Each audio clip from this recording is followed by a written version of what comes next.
They were told it was impossible. The consolidated PBY Catalina was built for harbors, for protected bays, for lakes where the water lay smooth as glass. It was not built for the open Pacific, where swells rose 8 feet high and winds tore at anything foolish enough to challenge them. 3 successful open-sea landings were considered the absolute maximum before the airframe required complete depot overhaul. After that, the stress fractures, the warped hull plates, the compromised integrity made the aircraft a death trap waiting to happen. Lieutenant Adrian Marks knew all of this on the afternoon of August 2, 1945, as he circled his PBY 5A at 1,500 feet above a scene that would haunt him for the rest of his life. Below, scattered across miles of open ocean, hundreds of men floated in the water. Some clung to life rafts, others wore life jackets that barely kept their heads above the swells. Many floated alone, too weak to wave, too exhausted to call out, their skin blistered from 4 days of unrelenting sun and their bodies ravaged by saltwater ulcers that exposed raw flesh to the burning tropical heat. These were the survivors of the USS Indianapolis, the heavy cruiser that had delivered components of the atomic bomb to Tinian Island just days before. On July 30th, a Japanese submarine had put 2 torpedoes into her hull. She sank in 12 minutes. Of the 1,196 men aboard, approximately 300 went down with the ship. The rest found themselves in the water with no distress signal sent, no rescue mission planned, and no one aware they were missing. Marks had been ordered to locate the survivors and drop emergency supplies. He had dropped life rafts, emergency rations, water containers, and marker dyes. But as he circled lower, as he watched men slip beneath the surface one by one, as he saw the growing number of dorsal fins cutting through the water between the groups of survivors, he made a decision that violated every regulation, every safety protocol, and every operational guideline in the United States Navy's Procedures Manual. He was going to land. If you're enjoying this deep dive into the story, hit the subscribe button and let us know in the comments from where in the world you are watching from today. His co-pilot, Ensign Irving Lefkowitz, stared at him. The radio operator stopped mid-transmission. The flight engineer turned from his station to look at Marks with an expression that mixed disbelief with understanding. They all knew what this meant. The PBY Catalina had a hull designed for calm water operations. The engineering specifications explicitly stated that open sea landings subjected the airframe to stresses it was never designed to withstand. The impact forces, the constant pounding of waves against the hull, the lateral stresses from swells hitting the beam, all of it could crack the hull structure, collapse the internal bracing, or tear the wing. Attachment points from their mounts. But Marks had watched men die while he circled above them. He had seen them disappear beneath the surface, one by one, as strength failed and hope faded. He had watched as sharks, drawn by blood and thrashing, moved through the groups of survivors with terrible efficiency. The official procedure said to mark their location, radio for surface vessels, and wait. But the nearest ships were hours away, and men were dying now. He reduced throttle and began his descent. The engineering manuals said it was impossible. The operational procedures said it was forbidden. The survival statistics said it was suicidal. But Marks had already made his choice. He would land in the open ocean, in 8-foot swells, in a flying boat never designed for such conditions, and he would save as many men as he could before the airframe failed. What happened next would test everything the Navy thought it knew about the limits of men and machines. To understand why Marks's decision seemed impossible requires understanding what a PBY Catalina was, how it was built, and what it was designed to do. The Consolidated Aircraft Corporation began development of the PBY in 1933 in response to a United States Navy requirement for a long-range patrol bomber. The Navy needed an aircraft that could fly extended reconnaissance missions across the vast expanses of the Pacific Ocean, searching for enemy fleet movements and submarine activity. The design that emerged was the Model 28, designated PBY after the Navy's system for identifying aircraft. P stood for patrol, B for bomber, and Y represented Consolidated's manufacturer code. The PBY Catalina, as it came to be known, named after Santa Catalina Island off California, was a high-wing monoplane flying boat with 2 Pratt & Whitney R1820 Cyclone radial engines mounted on the wings. Each engine produced 1,200 horsepower at 2,300 revolutions per minute. The engines sat high above the hull on a distinctive pylon structure, keeping the propellers well clear of water spray during takeoffs and landings. Two streamlined struts on each side braced the wing to the hull, creating the characteristic appearance that made the Catalina instantly recognizable.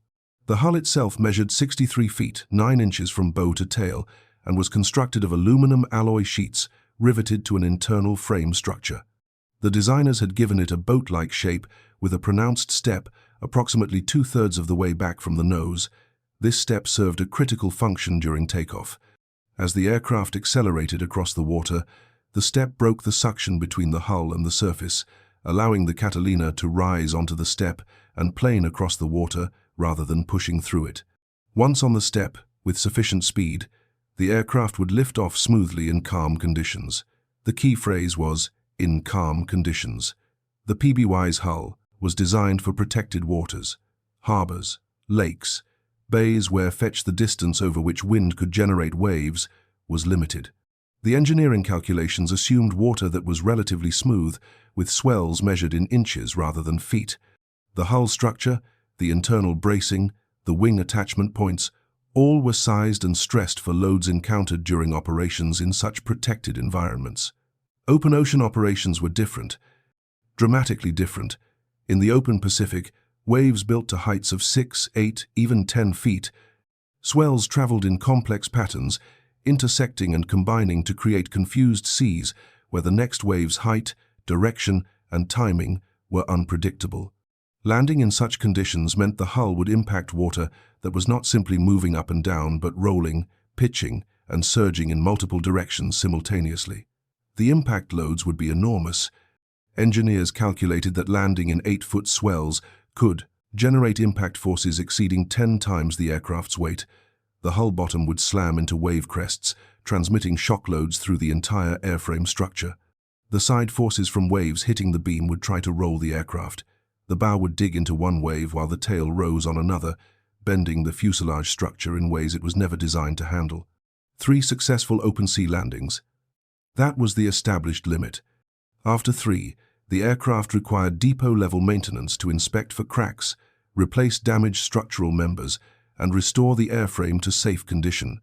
Beyond 3, the risk of catastrophic structural failure increased exponentially. Hull plates could separate from frames, bulkheads could buckle, wing attachments could fail. Any of these would result in the aircraft breaking apart or flooding and sinking rapidly. Marks knew all of this. Every PBY pilot knew it. It was drilled into them during training, repeated in operational briefs, and documented in maintenance reports from squadrons throughout the Pacific. Open sea landings were restricted to extreme emergencies only, and even then, pilots were expected to carefully evaluate whether the risk to their crew justified the attempt. As Marks descended toward the survivors of the Indianapolis, he knew he was about to exceed every safety margin, violate every operational restriction, and potentially sacrifice his aircraft and crew in an attempt to save men he had never met. But he also knew that surface ships were hours away and that men were dying with every passing minute. The official procedures told him to wait. His training told him it was impossible. His conscience told him something different. He lined up his approach into the wind, reduced power to minimize impact speed, and committed to the landing. The PBY-5, a variant that Marks flew on August 2nd, represented an evolution of the original flying boat design. The A designation indicated it was an amphibian, fitted with retractable tricycle landing gear that allowed operations from both water and prepared airfields. The main wheels retracted upward into wells in the sides of the hull, just below the wing root. The nose wheel retracted forward into the bow. With the gear extended, the Catalina could land on runways. With the gear retracted, it operated as a pure flying boat. This amphibian configuration added weight and complexity, but provided operational flexibility that pure flying boats lacked. The gear system required hydraulic actuators, mechanical locks, position indicators, and emergency extension mechanisms. The wheel wells had to be sealed to prevent water entry when the aircraft operated from the ocean. The gear doors had to withstand water pressure during takeoffs and landings. All of this added approximately 800 pounds to the aircraft's empty weight and reduced its maximum range by roughly 100 nautical miles due to increased drag even with the gear fully retracted. The aircraft's wingspan stretched 104 feet, supported by that distinctive pylon and strut arrangement that lifted the wing high above the hull. The wing itself contained the main fuel tanks, with total capacity of 1,480 US gallons split between wing tanks and auxiliary tanks in the hull. At cruise power settings of approximately 1,600 revolutions per minute and 32 inches of manifold pressure, the R1820 engines consumed roughly 70 gallons per hour combined. This gave the Catalina an endurance of approximately 14 to 16 hours, depending on conditions, payload, and reserve requirements. The crew positions reflected the Catalina's multi-role capability. The pilot and co-pilot sat side by side in an enclosed cockpit with good forward and side visibility, but limited upward visibility due to the wing overhead. Behind them, the navigator occupied a station with a chart table, dead reckoning computer, and drift meter for visual navigation. The flight engineer's station sat in the wing pylon area, where he monitored engine instruments, managed fuel systems, and operated the manual pump for gear extension if hydraulic pressure failed. Radio operators manned sets capable of high-frequency communication over hundreds of miles. Gunners occupied positions in the bow, in waist blisters on each side, and in positions covering the ventral and rear arcs. In search and rescue configuration, much of the armament was removed to save weight and create space for survival equipment and rescued personnel. Life rafts, emergency rations, water containers, medical supplies, and marker dyes replaced ammunition and bomb racks. The typical PBY could carry 6 to 8 survivors internally in relative comfort. Cramming more required removing equipment, blocking access to crew stations, and accepting that rescued personnel would have essentially no room to move. The hull interior was not pressurized, not heated, and decidedly Spartan. A single central corridor ran from bow to tail, with crew stations and equipment bays on either side. The flight deck sat roughly 10 feet above the water when the aircraft floated at rest. The hull's beam, its maximum width, measured 15 feet, but much of that was occupied by structure and equipment. The usable width for personnel and cargo was considerably less. During water operations, the Catalina's handling characteristics demanded constant attention. The high wing and relatively narrow beam made the aircraft prone to rolling in beam seas. The wingtip floats, which extended hydraulically for stability, helped but could not completely counteract wave action. Strong winds could weathercock the aircraft, turning it broadly to the wind despite rudder inputs. Rough water could slam the hull with sufficient force to blow out hatches, crack windscreens, or damage equipment. Takeoff in calm water required approximately 45 seconds from start of run to liftoff, covering roughly 3,000 feet. The pilot advanced throttles to takeoff power 48 inches of manifold pressure at 2,300 revolutions per minute, and the aircraft accelerated slowly, pushing through the water rather than planing across it. As speed increased to approximately 40 knots, the hull would rise onto the step, reducing drag dramatically. Speed built more quickly then, and at approximately 70 knots the aircraft would lift clear of the water. In rough water, takeoff became much more difficult. Waves could slam the hull, reducing speed. The aircraft might skip from crest to crest rather than maintaining steady acceleration. Strong crosswinds could roll the aircraft onto a wingtip, digging the float into the water and potentially causing a cartwheel. Pilots learned to wait for momentary lulls in wave action, to add power smoothly to avoid sudden yaw from asymmetric thrust, and to be ready to abort if conditions deteriorated. But takeoff was a problem for later. First, Marks had to survive the landing. Adrian Marks was 24 years old on that August afternoon in 1945. He had been commissioned as an ensign in the United States Naval Reserve in June of 1943 after completing flight training at Naval Air Station Pensacola, Florida. His path to the cockpit of a PBY Catalina had been typical for naval aviators of his generation: primary training in Stearman N-2S biplanes, basic training in Vultee SNV Valiants, and advanced multi-engine training before receiving his wings and commission. By August of 1945, Marks had accumulated approximately 800 flight hours, roughly 400 of those in PBY Catalinas. This made him an experienced pilot by the standards of wartime aviation, Though not a veteran by peacetime measures, he understood the aircraft's capabilities and limitations.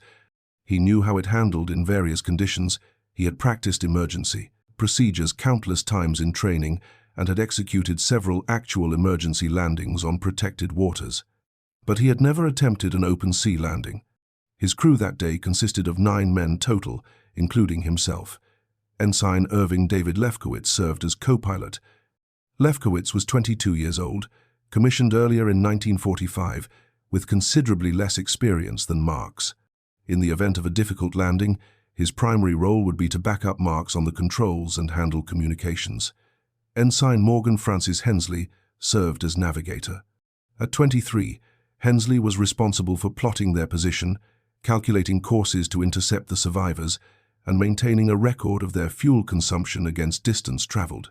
His navigation station included a chart table, plotting tools, and a drift sight that allowed him to measure the aircraft's actual track over water by observing wave patterns and debris. Aviation Machinist's Mate Second Class, Clarence Theodore Elkins served as flight engineer. Elkins, at 26, was the oldest member of the crew and had the most technical knowledge of the aircraft's systems. His station in the wing pylon gave him access to engine controls, fuel valves, and emergency systems. During the landing, his responsibility would be to monitor engine temperatures and pressures, manage fuel distribution between tanks to maintain proper center of gravity, and prepare emergency equipment. Aviation Radioman, Second Class Robert Gordon Francis operated the radio equipment. At 23, Francis maintained communication with other aircraft in the search pattern, with surface vessels en route to the survivors, and with the Squadron Operations Center at Peleliu. His equipment included high-frequency transceivers capable of ranges exceeding 500 miles under good atmospheric conditions. The remaining crew members, Aviation Ordnanceman 3rd Class J. Robert Sterner, Aviation Machinist's Mate, 3rd Class Joseph Albert McCoy, Aviation Machinist's Mate, 2nd Class William Joseph Hartman, and Seaman 1st Class Norman Arthur Coons served as scanners and rescue personnel. During the flight to the search area, they had monitored the ocean surface through the Catalina's large observation blisters, looking for survivors, debris, oil slicks, or other signs of the Indianapolis. These men understood what they were about to attempt. As Marks reduced altitude and lined up his approach, he did not order them to take up landing stations. He asked them. He explained that the landing would be extremely dangerous, that the aircraft might break apart on impact or sink immediately after. He told them they could refuse without prejudice, that no one would question their courage or commitment if they chose not to risk their lives in this way. Not one man refused.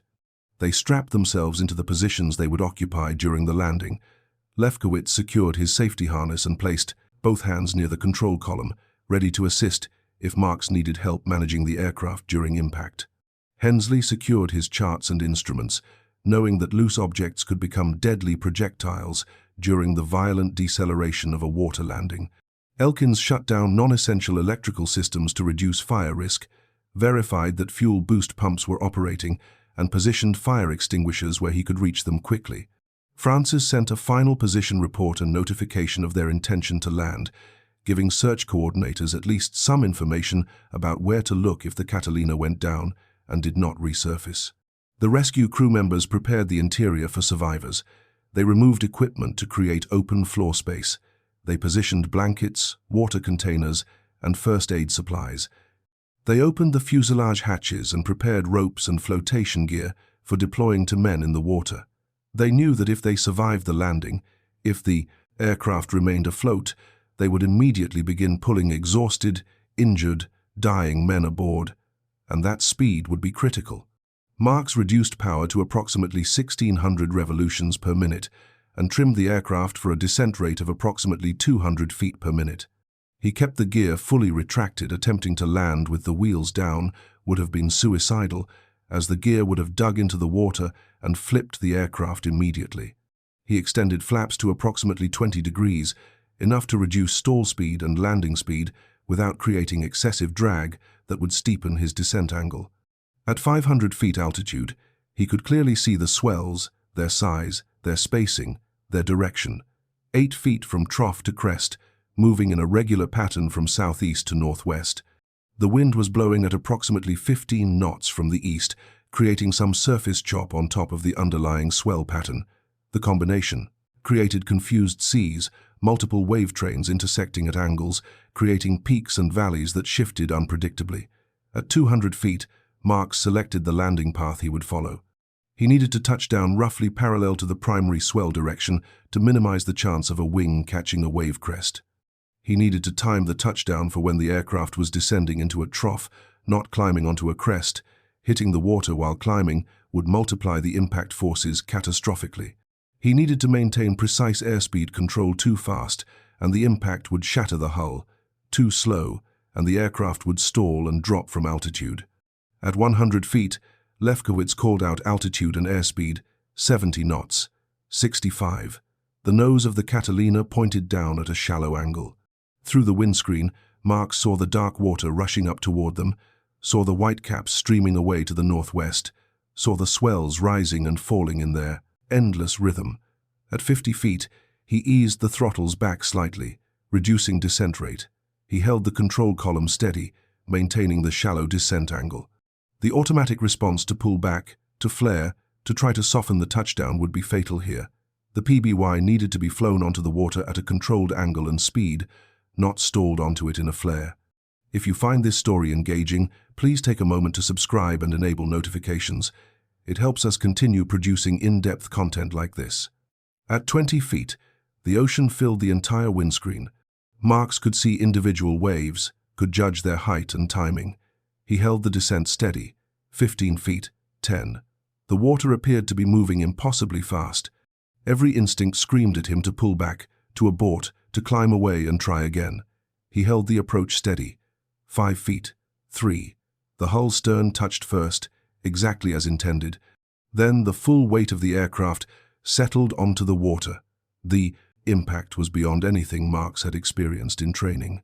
The hull slammed into the water with force that felt like hitting concrete.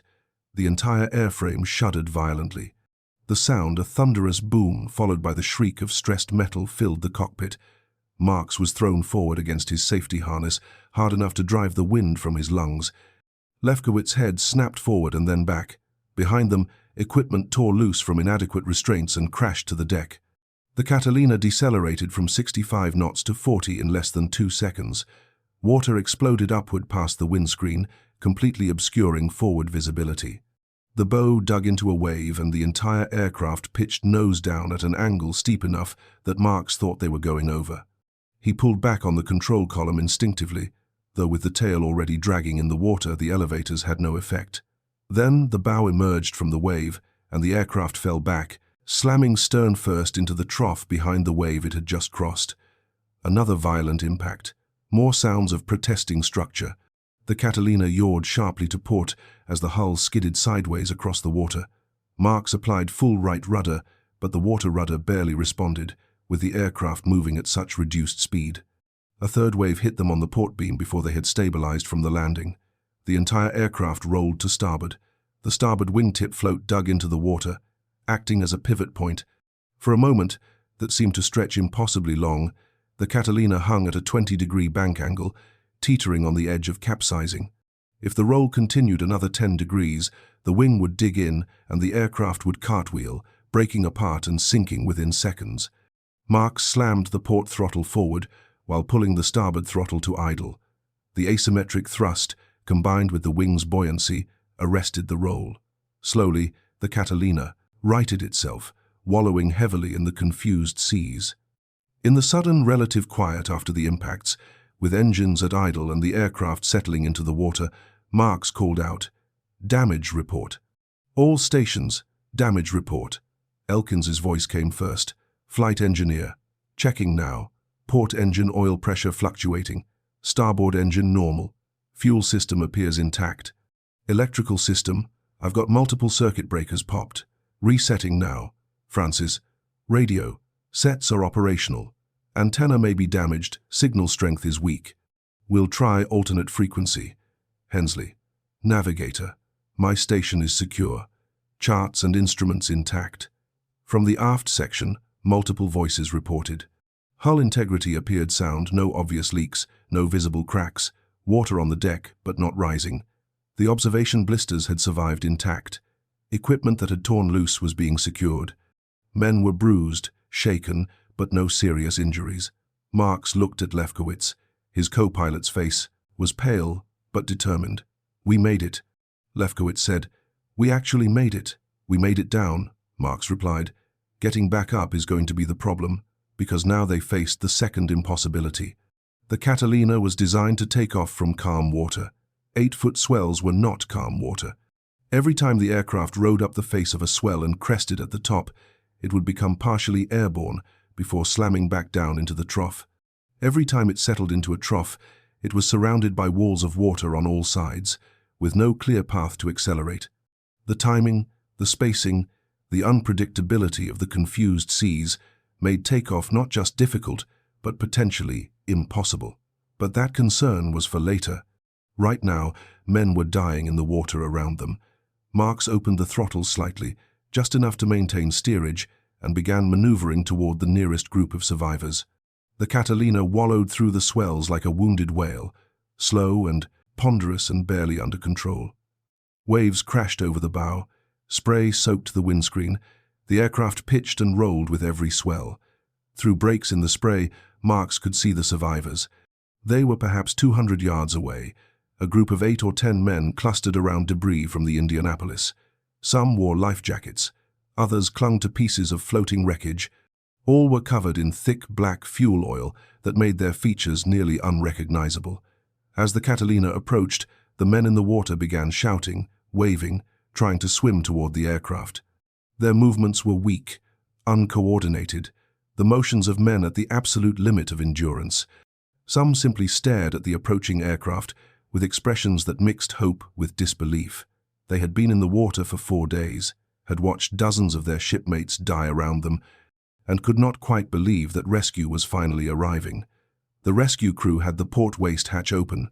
They deployed a rope with loops at intervals, a Jacob's ladder arrangement that survivors could grab.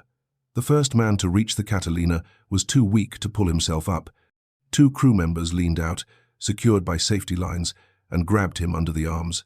They hauled him aboard with what must have been excruciating pain. His skin was so badly burned that it came off in their hands, leaving raw flesh exposed. They laid him on the deck as gently as they could. He was shaking uncontrollably despite the tropical heat, his body temperature so depleted that he was hypothermic even in 80-degree water. His lips were cracked and bleeding. His eyes were swollen nearly shut. He tried to speak but could manage only a whisper. "Water, please, water." Francis handed him a canteen. The survivor took 2 small sips, then vomited immediately.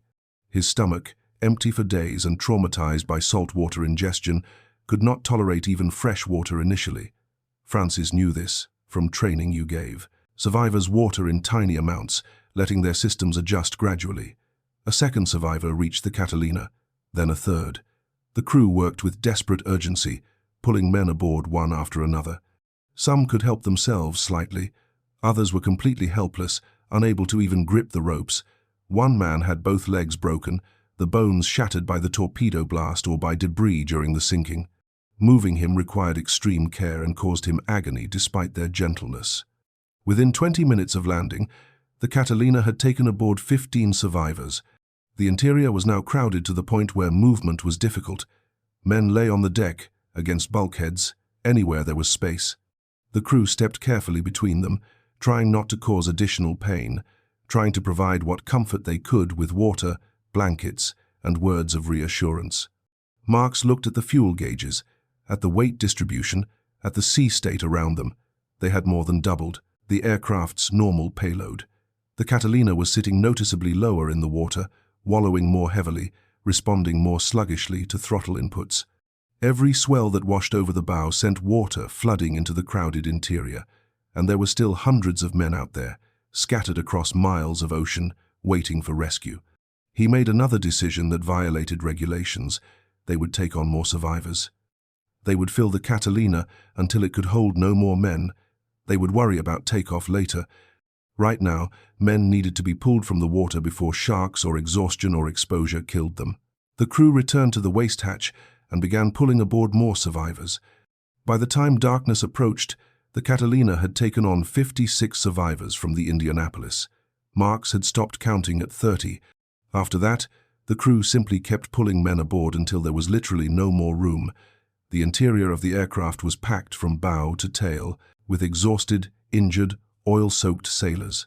They lay against bulkheads, sprawled across equipment, draped over each other in the cramped spaces between crew stations.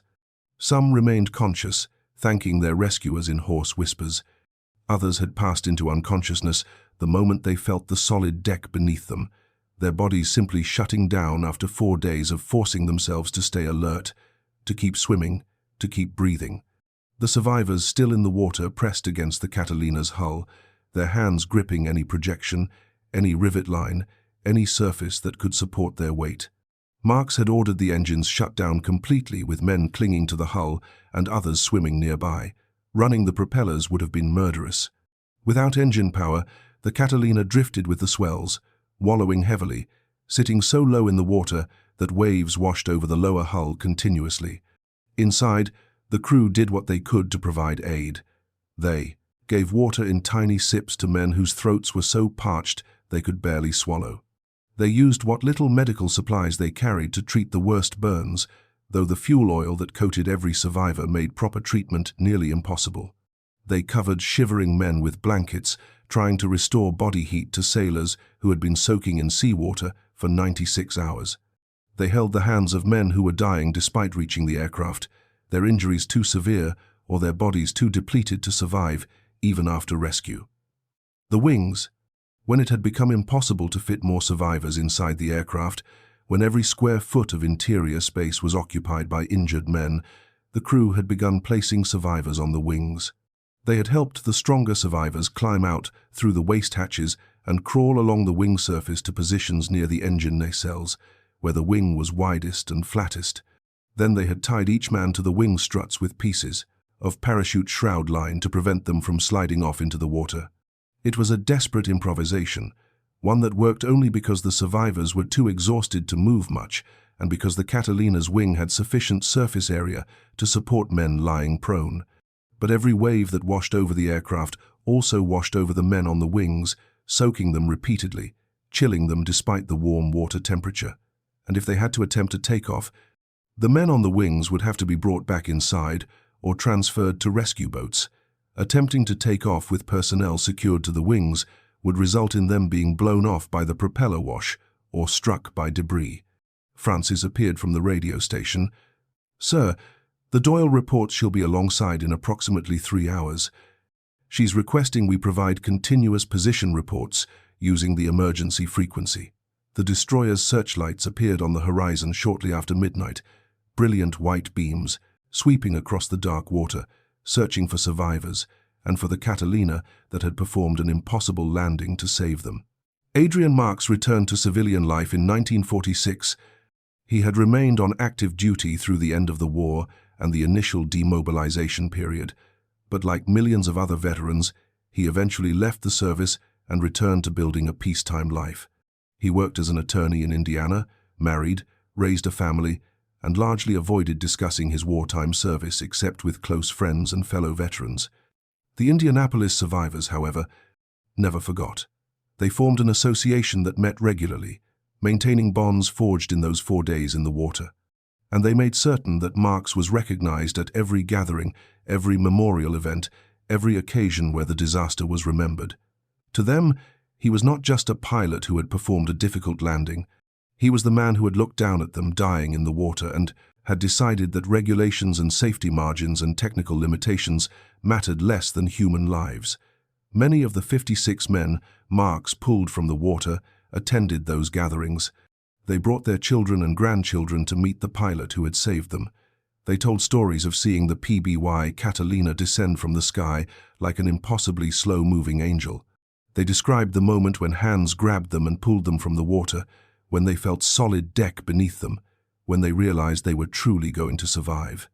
And they made certain their families understood that without Marks's decision to land in conditions that every regulation said were impossible, they would not exist. The technical data from the landing, what little could be reconstructed after the Catalina sank, entered naval aviation training materials. It became a case study in emergency decision-making, in risk assessment, and in the limits of equipment when pushed beyond designed parameters. Flight instructors used it to teach student pilots about the PBY's handling characteristics in rough water.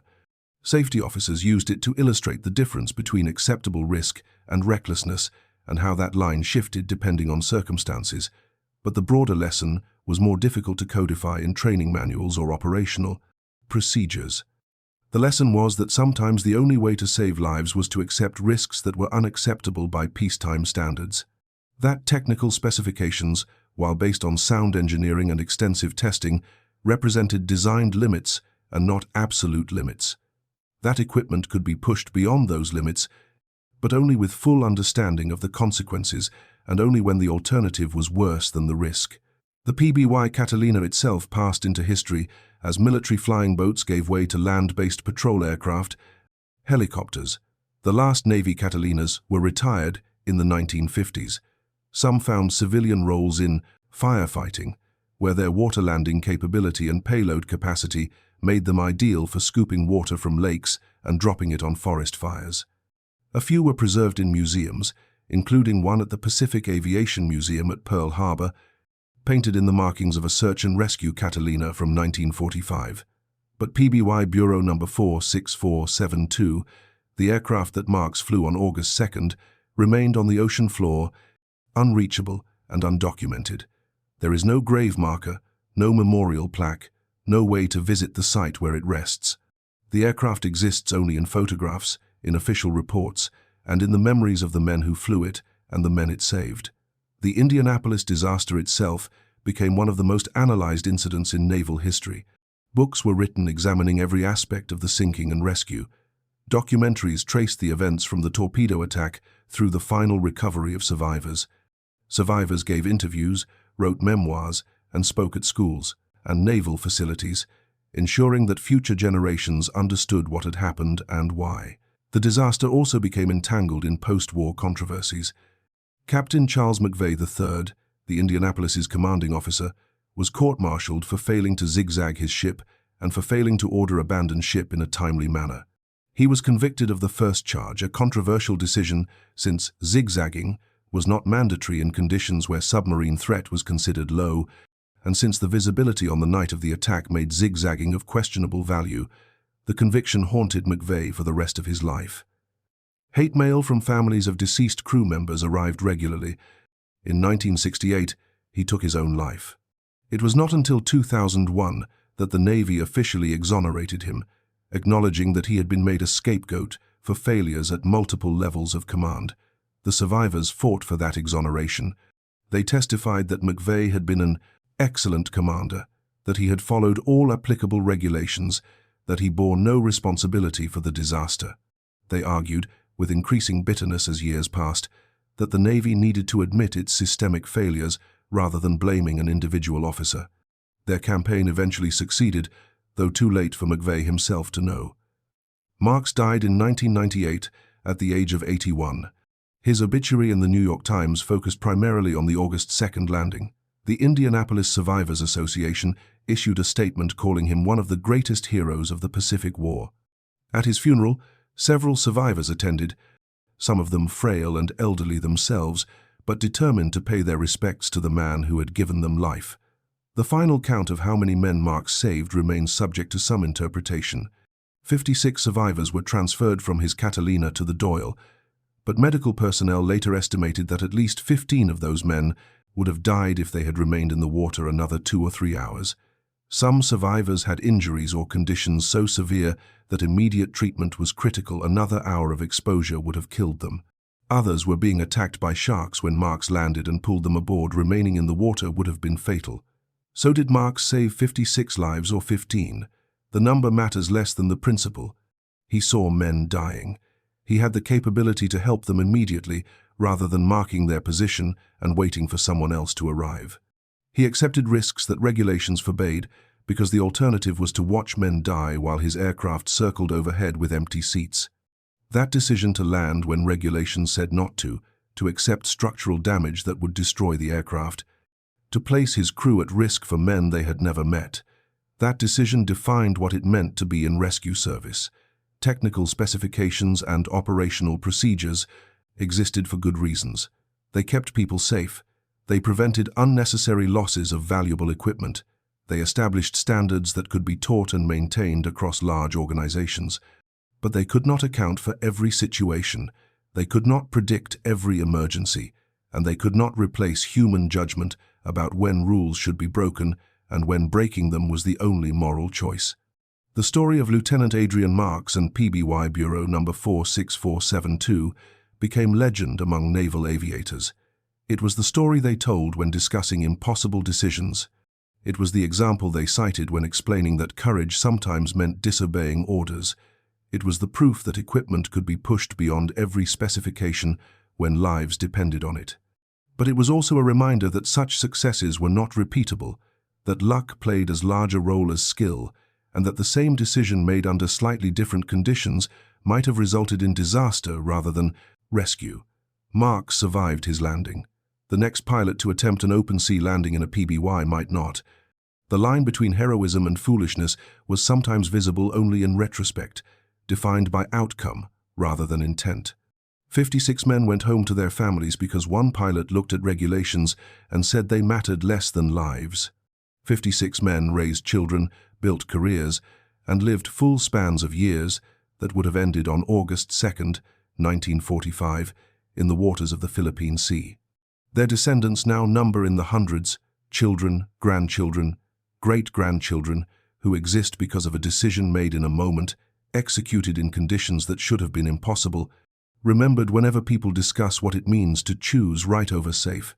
That was the legacy, not the technical specifications or the operational procedures or the engineering calculations. The legacy was the choice. The legacy was the 56 lives. The legacy was the proof that sometimes, when everything says something cannot be done, someone does it anyway. Thank you for watching. For more detailed historical breakdowns, check out the other videos on your screen now and don't forget to subscribe.